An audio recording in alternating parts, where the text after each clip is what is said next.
ಶ್ರೀ ಪರಾಭವನಾಮ ಸಂವತ್ಸರ ಉತ್ತರಾಯಣ ವಸಂತ ಋತು ಚೈತ್ರ ಮಾಸ ಶುಕ್ಲ ಪಕ್ಷವಾಗಿದೆ. ಈ ದಿವಸ ಶನಿವಾರವಾಗಿರತಕ್ಕಂಥದ್ದು. ತೃತೀಯ ತಿಥಿ ಅಶ್ವಿನಿ ನಕ್ಷತ್ರ ಈ ದಿವಸ. ಈ ವಸಂತ ಮಾಸದ ತೃತೀಯ ದಿವಸ ಇದನ್ನು ತದಿಗೆ ಗೌರಿ ಆಚರಣೆಯನ್ನು ಮಾಡಲಾಗುತ್ತೆ. ಇದನ್ನು ಸೌಭಾಗ್ಯ ಗೌರಿ ಅಂತಲೂ ಕರೀತಾರೆ. ಸೌಭಾಗ್ಯ ಗೌರಿ ಹೆಸರೇ ಹೇಳ್ತಾ ಇದೆ ಸೌಭಾಗ್ಯಗಳನ್ನು ಕರುಣಿಸ್ತಕ್ಕಂಥದ್ದು ಅಂತ.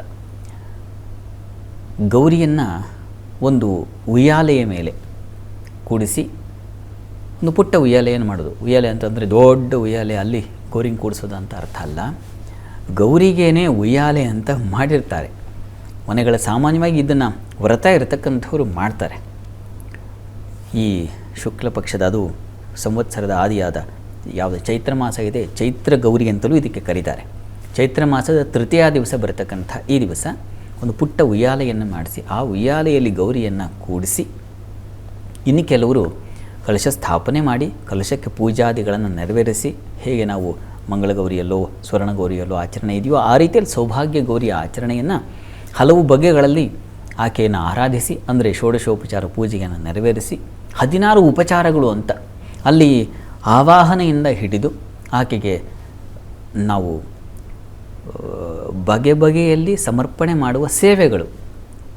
ಬಾ ಬಂದು ಕೂತ್ಕೊಂಡಿದ್ಯಾ, ಏನಾದ್ರು ಕಾಫಿ ತೊಗೋತೀಯಾ, ಟೀ ತೊಗೋತೀಯ, ಹೇಗೆ ನಾವು ಮನೆಗೆ ಬಂದಂಥ ಅತಿಥಿಗಳಿಗೆ ನಾವು ಆತಿಥ್ಯವನ್ನು ನೆರವೇರಿಸ್ತೀವೋ ಆ ರೀತಿಯಲ್ಲಿ ಆ ತಾಯಿಗೆ ಸೌಭಾಗ್ಯ ಗೌರಿಯನ್ನು ನಾವು ಕರೆದ ಮೇಲೆ, ಆವಾಹನೆ ಮಾಡಿದ ಮೇಲೆ ಆಕೆಗೆ ತಿನ್ನಲಿಕ್ಕೆ ಕುಡಿಲಿಕ್ಕೆ ಕೊಡ್ತಕ್ಕಂಥದ್ದು, ಸ್ನಾನಕ್ಕೆ ವ್ಯವಸ್ಥೆ ಮಾಡ್ತಕ್ಕಂಥದ್ದು, ಆಮೇಲೆ ವಸ್ತ್ರವನ್ನು ಸಮರ್ಪಣೆ ಮಾಡ್ತಕ್ಕಂಥದ್ದು, ಹೂವು ಅರಿಶಿನ ಕುಂಕುಮ ಇವುಗಳನ್ನೆಲ್ಲ ಅಲಂಕರಿಸ್ತಕ್ಕಂಥದ್ದು, ಹೀಗೆಲ್ಲ ಮಾಡ್ತಕ್ಕಂಥದ್ದು ಇದೆ. ಪೂಜೆ ನಾವು ಹೇಗೋ ಹಾಗೆ ಭಗವಂತನ ಹೇಗೆ ನಾವು ಯಥಾ ದೇಹೇ ತಥಾ ದೇವೆ ಅಂತ, ಹೇಗೆ ದೇಹವೋ ಹಾಗೆ ಭಗವಂತ ಅಂತ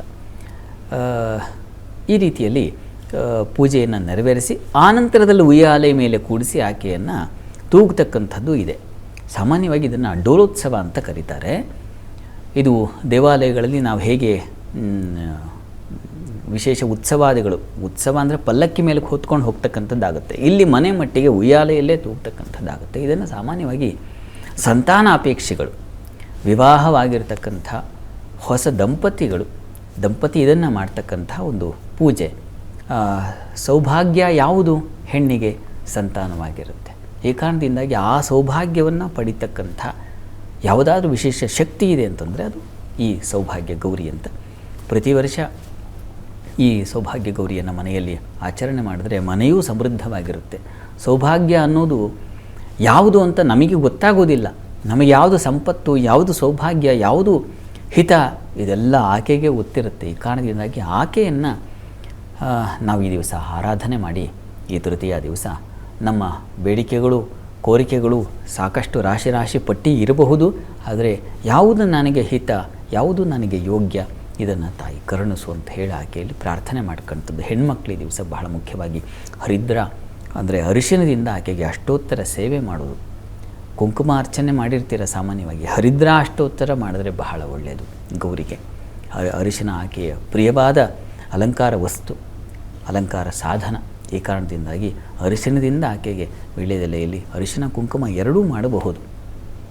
ಅದನ್ನು ನೀವು ಆ ಮಾಂಗಲ್ಯಕ್ಕೆ ಧಾರಣೆ ಮಾಡೋದು.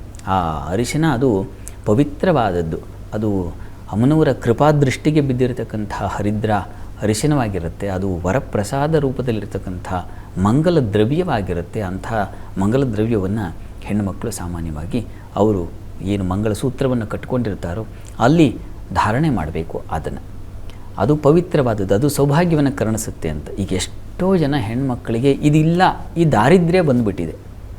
ಅದನ್ನು ಎತ್ತಿಟ್ಬಿಡ್ತಕ್ಕಂಥದ್ದು, ಕೊರಳಲ್ಲಿರ್ತಕ್ಕಂತಹ ಮಾಂಗಲ್ಯ ಸೂತ್ರವನ್ನು ಎತ್ತಿಟ್ಟರೆ ಇದನ್ನು ಏನು ಪರಮೇಶ್ವರ ಇರಲಿ, ನಿಮ್ಮ ಭಾವೋನ್ನತಿ ಭಾವನೆಗಳಿಗೆ ಸಂಬಂಧಿಸಿರ್ತಕ್ಕಂಥ ವಿಚಾರವನ್ನೇ ಒಪ್ಕೊಳ್ಳೋಣ. ಆದರೆ ಅದಕ್ಕೊಂದು ಮಂಗಲತೆ ಇದೆ. ಸರ್ವರ ಜನಸ್ತೋಮದ ಸಮ್ಮುಖದಲ್ಲಿ ಕಟ್ಟಿರ್ತಕ್ಕಂಥ ಒಂದು ಸೂತ್ರವಾಗಿರುತ್ತೆ. ಮಾಂಗಲ್ಯ ಅದು ಎಂಥದಕ್ಕೆ ಕಾರಣೀಭೂತವಾಗಿದೆಯಪ್ಪ ಅಂತಂದರೆ ನಮ್ಮ ಬಾಂಧವ್ಯವನ್ನು ಬೆಸೆಯತಕ್ಕಂಥ, ಹೇಗೆ ನಾವು ಯಾವುದೋ ಒಂದು ಚೈನ್ ಕಟ್ಟಾದರೆ ಒಂದು ಅಕ್ಕಸಾಲಿಗನ ಹತ್ರ ಹೋಗಿ ಬೆಸಿಗೆ ಮಾಡ್ತೀವೋ ಆ ರೀತಿಯಲ್ಲಿ ಬಾಂಧವ್ಯವನ್ನು ಬೆಸಿಗೆ ಮಾಡಿಕ್ಕಿರ್ತಕ್ಕಂಥದ್ದು ಅದು ಸಾಧನ. ಅದನ್ನು ನಾವು ಎತ್ತೆಲ್ಲ ಬಿಸಾಕ್ಬಿಡೋದು, ಎತ್ತಿಟ್ಟುಬಿಡೋದು, ಇದೆಲ್ಲ ಶೋಭೆ ಅಷ್ಟು ಅಲ್ಲ ಅಂತ ಅನಿಸುತ್ತೆ. ಇಂಥ ಪೂಜಾ ವ್ರತ ಇತ್ಯಾದಿಗಳಿಂದಾಗಿ ಅದರ ಮೌಲ್ಯ ಏನು ಅಂತ ನಮಗೆ ಗೊತ್ತಾಗುತ್ತೆ. ಇದು ಬೇಕಾಗುತ್ತೆ. ಇದನ್ನು ನಾವು ಆರಾಧನೆ ಮಾಡಿದವರಿಗೆ, ಆ ಭಾವನೆಯಿಂದ ಇದ್ದವರಿಗೆ ಇದರ ಬೆಲೆ ಗೊತ್ತಾಗುತ್ತೆ. ಇಲ್ಲದೇ ಇರೋರಿಗೆ ಏನು ಹೇಳಪ್ಪ, ನನ್ನಂಥ 150 ಜನ ಬಾಯಿ ಬಡ್ಕೊಂಡ್ರು ಅದರ ಅರ್ಥ, ಅದರ ಮೌಲ್ಯ, ಅದರ ಪ್ರೀತಿ, ವಿಶ್ವಾಸ ಯಾವುದೂ ಗೊತ್ತಾಗೋದಿಲ್ಲ. ಅಂಥವ್ರಿಗೆ ನಾನು ಇದಲ್ಲ, ಈ ಕಾರ್ಯಕ್ರಮವೇ ಅಂಥವ್ರಿಗಲ್ಲ. ಯಾರು ಭಾವೋನ್ನತಿಯಲ್ಲಿರ್ತಾರೋ ಅಂಥವರಿಗೆ ಆ ಮಂಗಳಗೌರಿ, ಆ ಸೌಭಾಗ್ಯ ಗೌರಿ ಅನುಗ್ರಹವನ್ನು ಉಂಟು ಮಾಡಲಿ. ತಮ್ಮೆಲ್ಲರಿಗೂ ಒಳ್ಳೆಯದಾಗಲಿ.